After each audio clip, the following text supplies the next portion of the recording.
Media మిత్రులందరికీ కూడా హృదయపూర్వకంగా నమస్కారం. ఈ పత్రికా సమావేశాన్ని లైవ్ ద్వారా చూస్తున్నటువంటి 50 మంది తెలంగాణ సమాజానికి కూడా హృదయపూర్వకంగా నమస్కారం.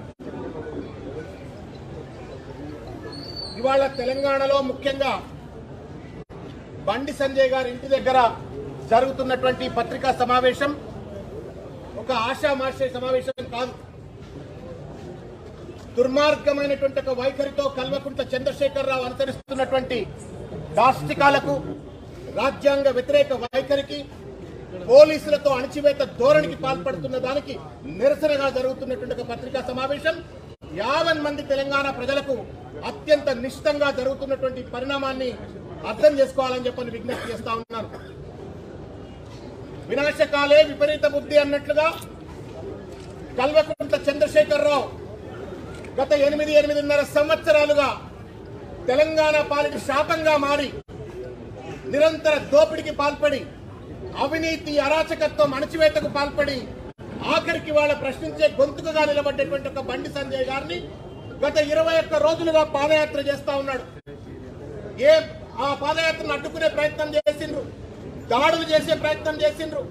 ఎక్కడికక్కడ అణచివేత ధోరణికి పాల్పడ్డప్పటికీ కూడా మొక్కవోని ధైర్యంతో భారతీయ జనతా పార్టీ కార్యకర్తల యొక్క బలంతో, ప్రజల యొక్క అండదండలతో, ప్రేమతో 21 రోజుల పాటు కాళ్లకు బొగ్గలు వచ్చినా సరే అని చెప్పని ప్రజల సమస్యలు తెలుసుకుంటా, ప్రజల సమస్యలకు పరిష్కారం అందిస్తా అని చెప్పని పాదయాత్ర చేస్తా ఉంటే ఇవాళ చూసి ఓర్వలేక, ప్రజా సంగ్రామ యాత్ర యొక్క ప్రభంజనాలను చూసి ఓర్వలేక ఇవాళ బండి సంజయ్ గారిని రెచ్చగొడుతున్నాడు.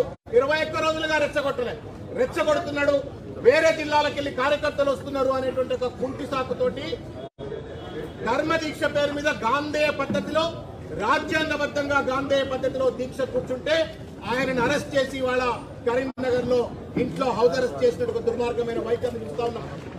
మిత్రులారా, తెలంగాణ సమాజం బాగా ఆలోచించాలా.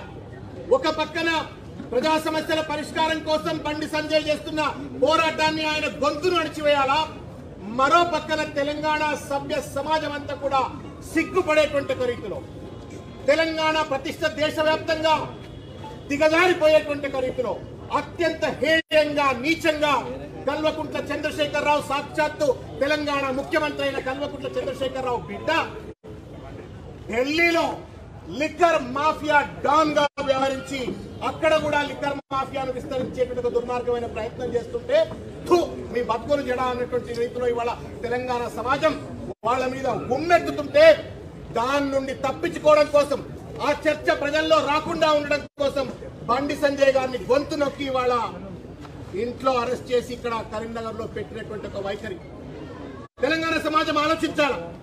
అనేక మంది పోరాటాల తర్వాత, బలిదానాల తర్వాత వచ్చినటువంటి ఒక తెలంగాణ రాష్ట్రంలో దుర్మార్గం, liquor mafia, drug mafia, sand mafia, అన్ని మాఫియాలకు పాల్పడి ఇవాళ తెలంగాణను ముఖ్యంగా ఏ పల్లెకు పోయినా 10 బెల్ట్ షాపులు, ఏ పట్టణంలో సందుకు పోయినా కానీ బెల్ట్ షాపులు, బీర్ షాపులు, బార్ షాపులు పెట్టి తాగుబోతుల తెలంగాణ మార్చేసి ఆ షాపులన్నీ కూడా టీఆర్ఎస్ పార్టీ నాయకుల నేతృత్వంలో పనిచేస్తూ ఇవాళ ప్రజల యొక్క రక్తాన్ని జలగల్లెక్క పీల్చి పిప్పి చేసినటువంటి టీఆర్ఎస్ సర్కార్ పెద్దలు, కేసీఆర్ కుటుంబ సభ్యులు ఆ దోపిడీ తెలంగాణలో చేసింది చాలదన్నట్లుగా ఇవాళ దేశ రాజధాని అయినటువంటి ఒక ఢిల్లీలో లిక్కర్ మాఫియాకు పాల్పడి, అక్కడ కూడా ఇవాళ దోపిడీకి పాల్పడి, అక్కడ కూడా తాగుబోతులుగా మార్చేసి, అక్కడ దేశ స్థాయిలో ఉన్నటువంటి వాళ్ళ రక్తాన్ని కూడా పీల్చి పిప్పు చేసి కోటాను కోట్ల రూపాయల దొంగ సొమ్ము వసూలు చేసేందుకోసం అన్నట్టుగా ఇవాళ దాష్టికాలకు పాల్పడుతా ఉన్నారు.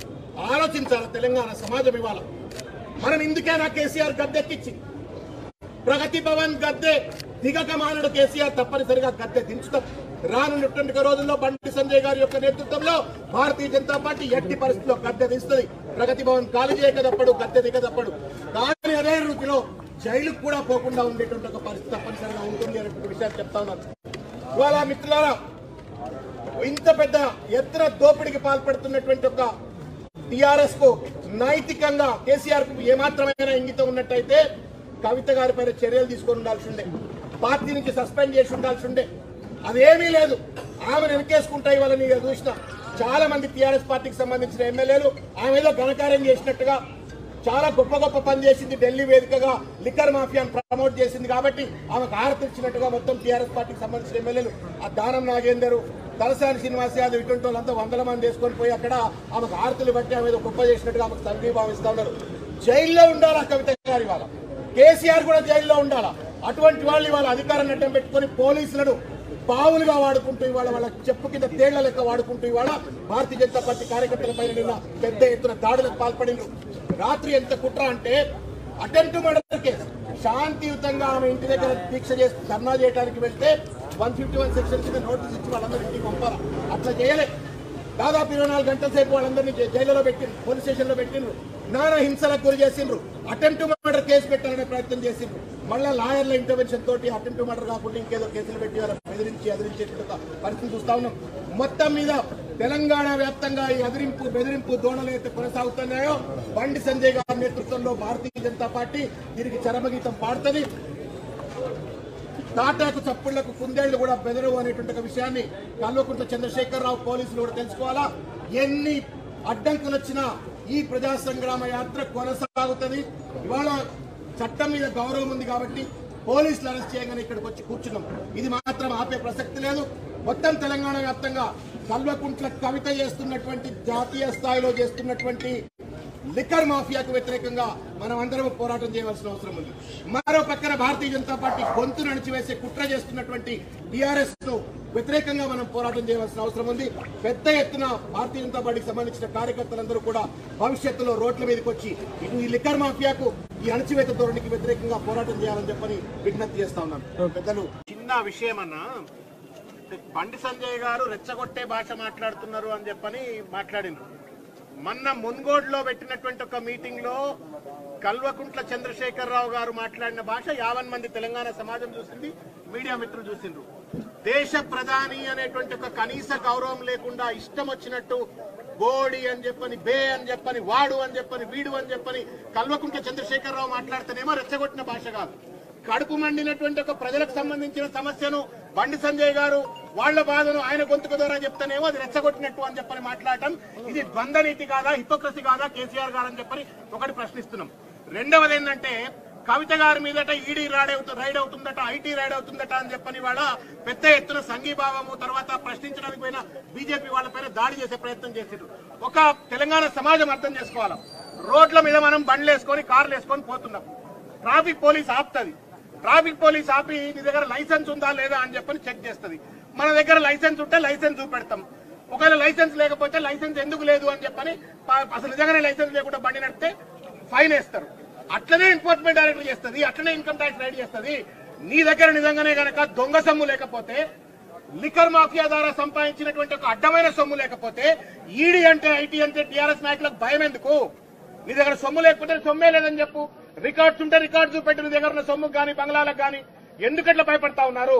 మీరు భయపడుతున్నారంటేనే బరి తెగించి దోపిడీ చేసినట్టుగా, ఆ బరి తెగించి దోపిడీ చేసింది కాబట్టి ఇవాళ ఈడీ ఐటీ అంటే భయపడుతున్నారు. మీరు సత్యగురువులు అయినట్టయితే, సత్యపూతులు అయినట్టయితే, లిక్కర్ మాఫియాకు ఢిల్లీలో తెలంగాణలో పాల్పడి ఇష్టం వచ్చినట్టుగా దోపిడీ చేయకపోయినట్టయితే, రియల్ ఎస్టేట్ దందాలు, శాండ్ మాఫియాలు, తర్వాత డ్రగ్ మాఫియాలు ఇటువంటి పాల్పడి వేల కోట్ల రూపాయలు సంపాదించకపోయినట్టే మీకెందుకయా భయం? మేము కూడా రోడ్ల మీద పోతాం, మోటార్ సైకిల్ మీద, కార్ల మీద. పోలీసులను చూడడం మాకు భయం కాదు, ఎందుకంటే మాకు లైసెన్స్ ఉంటుంది. లైసెన్స్ లేనోడికి భయం. అట్లనే దొంగ సొమ్ము సేకరించిండ్రు కాబట్టి, దోచుక తిన్నారు కాబట్టి, గాజ కింద పందికొక్కులు లెక్క మీరు ఇష్టం వచ్చినట్టు సొమ్ము సంపాదించారు కాబట్టి ఈడీ అంటే ఐటీ అంటే భయపడుతున్నారు. ఇది తెలంగాణ సమాజం టీఆర్ఎస్ పార్టీ నాయకులను ఎక్కడ పడితే ఎక్కడ ప్రశ్నించాలా. అనేక మంది ఎమ్మెల్యేలు ఇవాళ టీఆర్ఎస్ పార్టీకి సంబంధించిన ఎమ్మెల్యేలు 2014 వాళ్ళ ఎన్నికల అఫిడవిట్ చూడండి, 18 అఫిడవిట్ చూడండి, ఇవాళ ఆస్తులు చూడండి. కిరాయి ఇండ్లలో ఉండేటోడికి ఇవాళ 100 బెడ్రూమ్ల ఫామ్ హౌజులు, 100 ఎకరాల భూములు, తినడానికి తెల్ల రేషన్ కార్డుతో బియ్యం తిన్నోళ్ళకి ఇవాళ 100,000 కోట్ల రూపాయలు. ఇంత పెద్ద ఎత్తున తెలంగాణ ప్రజల రక్తమాంసాన్ని దోచుక తిన్నటువంటి ఒక కేసీఆర్ అండ్ కంపెనీకి చరమగీతం పాడాలా, తరిమి కొట్టే రోజులు ముందున్న ఒక విషయాన్ని గుర్తు చేస్తూ మీడియా మిత్రులకు, కరీంనగర్ మీడియా మిత్రులకు హృదయపూర్వకంగా ధన్యవాదాలు తెలియజేస్తాను. హాయ్ ఫ్రెండ్స్, మా టుడే టుమారో యూట్యూబ్ ఛానల్ చూస్తున్నందుకు చాలా థ్యాంక్స్. మరిన్ని లేటెస్ట్ వీడియోస్ కోసం వెంటనే సబ్స్క్రైబ్ చేయండి. అలాగే ఈ బెల్ ని కూడా రింగ్ చేసేయండి.